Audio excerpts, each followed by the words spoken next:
नमस्कार, आप देख रहे हैं एटीएन लाइव और मैं हूं चंदन। इधर बिहार में विधानसभा चुनाव होने वाले हैं और इसको लेकर के बिहार की जो राजनीतिक सरगर्मी है वो काफ़ी बढ़ गई है। सीवान जिले की अगर हम बात कर ले तो सीवान जिले में 8 विधानसभा क्षेत्र हैं। महाराजगंज लोकसभा में 2 और सीवान लोकसभा में 6 सीट। और इस पर जिस तरह से सीटों का बंटवारा हुआ एनडीए गठबंधन की अगर हम बात कर ले तो 4 सीट जो है वो चली गई बीजेपी के खाते में और 4 सीट जेडीयू के खाते में चली गई। और भाकपा माले यानी कि महागठबंधन की अगर हम बात कर लें तो 3 सीट जो है वो चली गई भाकपा माले के खाते में और तकरीबन 5 सीटों पर आरजेडी चुनाव लड़ रही है।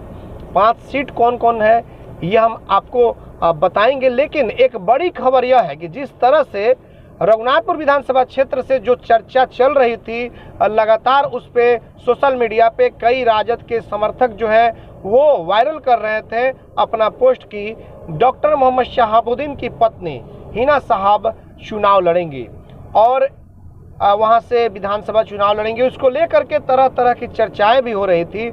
हालांकि इस पूरे मामले पर मोहम्मद शहाबुद्दीन की पत्नी हिना साहब से हमारी टेलीफोनिक बातचीत भी हुई थी और उसमें उन्होंने सीधे तौर पर इनकार भी किया था।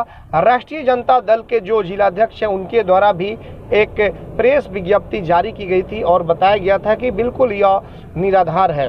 तो आपको बता दें कि कहीं ना कहीं से जो चिंगारी है वो सुलगी और उसके बाद से इस तरह की खबरें आई और उसके बाद से अब आपको बताते चले कि अब जो नई अपडेट आई हुई है रात की उसमें हरिशंकर यादव जो रघुनाथपुर से विधायक थे उनको ही टिकट दे दिया गया है। टिकट देने का क्या कुछ कारण है, जैसे कि हरिशंकर यादव वर्तमान में विधायक हैं और फिर से हिना साहब की चर्चाएं चल रही थी, लेकिन जैसे कि सूत्र बता रहे हैं कि डॉक्टर मोहम्मद शहाबुद्दीन साहब का निर्देश है कि जब एमपी का चुनाव लड़ा गया है तो फिर विधायकी नहीं लड़ी जाएगी, जिस तरह से जो खबरें आ रही हैं। और इन चीज़ों पर हम बात करेंगे। हमारे साथ मौजूद है रिपब्लिक टीवी। हालांकि देखिए हम तरह तरह से कई अलग अलग संवाददाताओं से तरह तरह की जो चर्चाएं होती है वो बात भी करेंगे, लेकिन इन सभी बातों पर खास करके रघुनाथपुर की अगर हम बात करें कि हिना साहब का जो 2-3 दिनों तक नामों की चर्चा थी,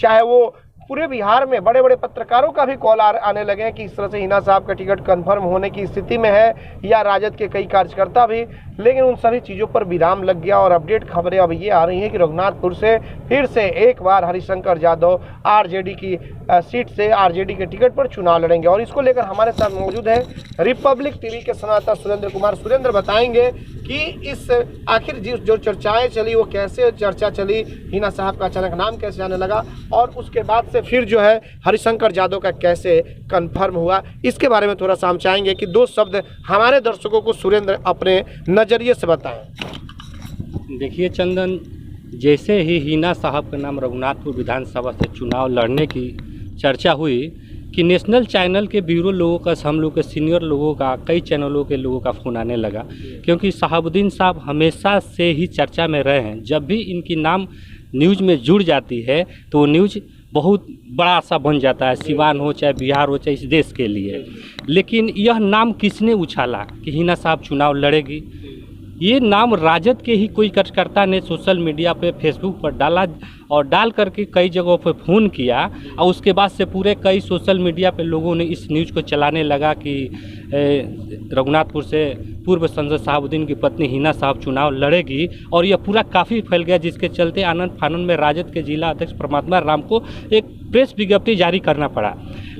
जैसे ही उन्होंने प्रेस विज्ञप्ति जारी किया तो सारे अटकलें दूर हो गई और वहां से हरिशंकर यादव जो पहले से विधायक थे उन्हें ही टिकट मिल गया, क्योंकि हरिशंकर यादव मोहम्मद शहाबुद्दीन साहब के बहुत करीबी है और वो अपने को बहुत बड़ा प्रेरणा मानते हैं शहाबुद्दीन साहब को और कहते हैं मेरे राजनीतिक गुरु कहे या मेरे आका कहे, जो कुछ भी कहे सब कुछ उनको, यहाँ तक कि वो मेरे भगवान है कह चुके हैं। ऐसे लोगों की अगर शहाबुद्दीन साहब की रहते हुए अगर टिकट कटती है तो बहुत सोचने वाली बात है। और सबसे गरिमा की यह बात है, शहाबुद्दीन साहब ने आज तक जेल में बंद रहा, लेकिन राजद की दामन को नहीं छोड़ा, लालू जी के साथ को नहीं छोड़ा।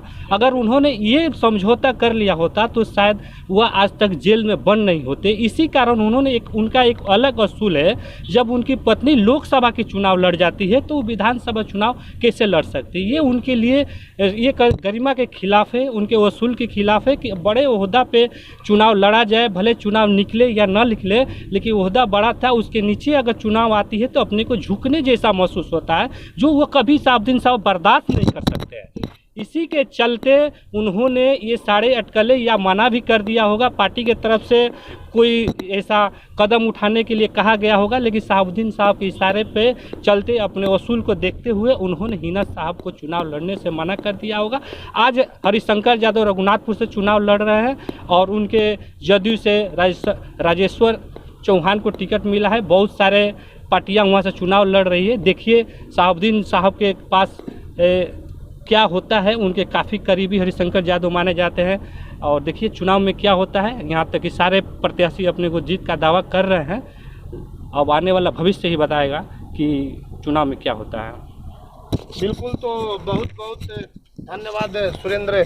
और जिस तरह से सुरेंद्र ने सभी बातों को खुलकर रख दिया कि वाकई में मोहम्मद शहाबुद्दीन अगर समझौता कर लिए होते तो आज तिहाड़ जेल में बंद न होते, लेकिन उन्होंने अपने सिद्धांतों से समझौता नहीं किया और शायद इसी को लेकर के उन्होंने मनाही कर दी होगी कि जब लोकसभा की चुनाव हिना साहब जब लड़ चुकी हैं तो फिर विधानसभा के, और इसी तरह से लेकर के हरिशंकर यादव का फिर से एक बार टिकट कन्फर्म हो गया। हालांकि हरिशंकर यादव की अगर बात कर लें तो वाकई में हमारे मित्र सुरेंद्र ने बताया भी कि वो हरिशंकर यादव उस शख्स का नाम है जो कि जब भागलपुर जेल से जब निकल करके मोहम्मद शहाबुद्दीन आए हुए थे तो हरिशंकर यादव एक ऐसे शख्स है जिन्होंने कहा था कि मैं शहाबुद्दीन को अपना भगवान मानता हूँ। तो जाहिर तौर पे यह सोचनीय विषय है कि वैसे व्यक्ति का टिकट कैसे कट सकता है।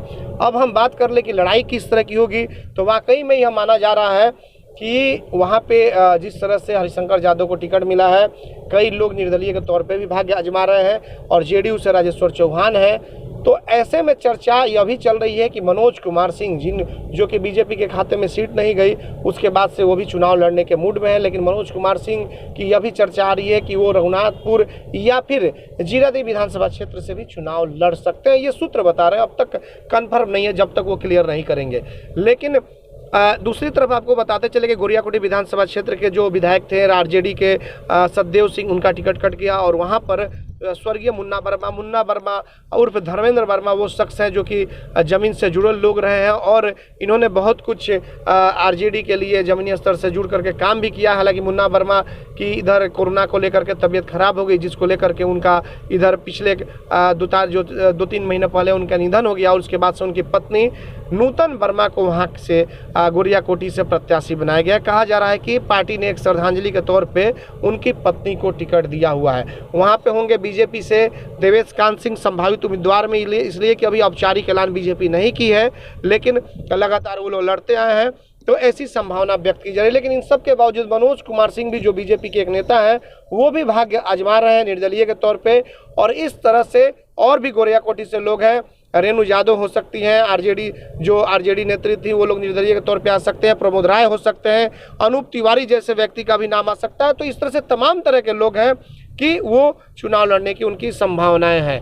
अब हम आपको बताते चले कि आठों विधानसभा सीट पर हमारी पैनी नज़र बनी हुई है एटीएन लाइव की, और पल पल की जो रिपोर्ट है वो तमाम खबरें हम आपको दिखाते रहेंगे। छोटी बड़ी खबरों जो भी खबर होंगी चुनाव से जुड़ी, ये तमाम खबर हम तक आपको दिखाते रहेंगे।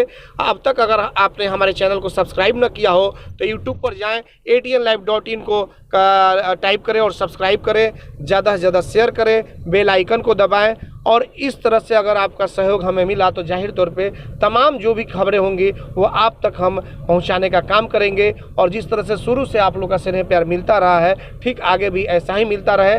तमाम खास करके सीवान जिले के जो भी विधानसभा क्षेत्र हैं उन सभी जगहों से एक एक सीटों पर हम आपको अपडेट देते रहेंगे। हमारे एक एक रिपोर्टर बने हुए हैं, तमाम छोटी बड़ी खबरों पर नज़र बनाए हुए हैं कि किस तरह से और कहां कांटे की टक्कर है, कितनी दिलचस्प लड़ाई चल रही है और किस तरह से क्या कुछ होगा, कौन सीट से कौन जीतेगा और कौन हारेगा। ये तमाम खबरें हम आप तक देते रहेंगे, पहुँचाते रहेंगे। तब तक आप बने रहें हमारे साथ।